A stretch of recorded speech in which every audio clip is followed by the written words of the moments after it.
dhalinyarada ayaa dhalinyaro isku abaabulay isla markaana furay maktabad wax lagu baro dadka danyarta aan lacagta CV-ga iska bixin karin. maktabadan ayaa ah maktabad dadka danyarta wax lagu baro laga furay dhawaan magaalada Buuhoodle. telefishinka caalamiga Home Cable ayaa maktabadaas maanta booqday.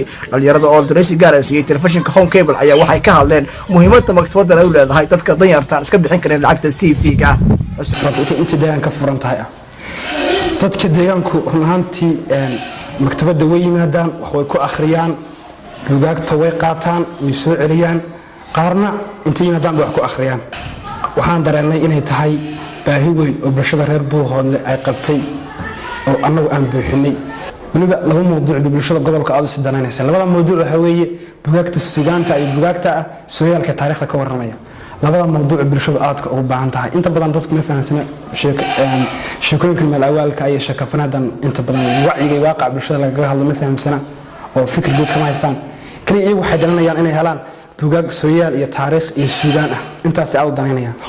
naadigu waxa uu degan yahay guri kiro ah waxa uuna buugaagta lagu soo gaday dhaqaalaha ay jeebkooda ka bixiyeen dhalinyarada naadiga ku midaysan oo isugu jira gabdho iyo wiilal. khadra maxamed baaruud khadra halgan oo ah aqoon-yahanad ku caan ah dhiirigelinta bulshada ayaa booqatay xarunta naadiga akhriska qor. marka hore ka mahad celiyo kulanka soo dhaweynta iyo xog waraysiga aad inoo sameeyeen naadiga akhriska iyo qoraalka jaamac Cumar Ciise oo ka dhisan degmada Buuhoodle.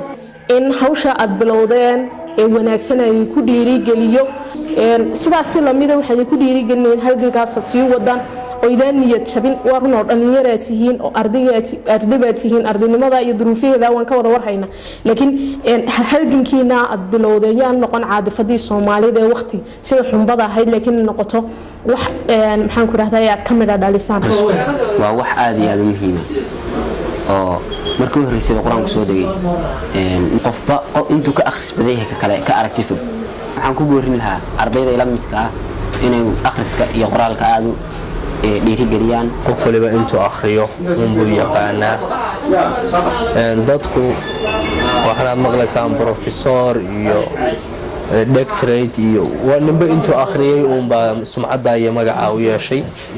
alxamdulillah rabbil caalamiin Buuhoodle oo bariyahan dambe horumarkeedu istaba joog yahay. markii hore kama jirin maktabado wax lagu akhriyo akhriska lagu sameyn karo laakiin hadda waxaan ka warhayaa in la furay maktabad. marka waxaan ku dhiirigelinayaa ardayda iyo dadkaan ardayda ahaynba inay akhris iyo qoraal labadaba sameeyaan maktabadahana la xidhiidhaan. حسين حسن عدي تلفزيون كعالمي Home Cable بقى Buuhoodle حرمت قبل كعين.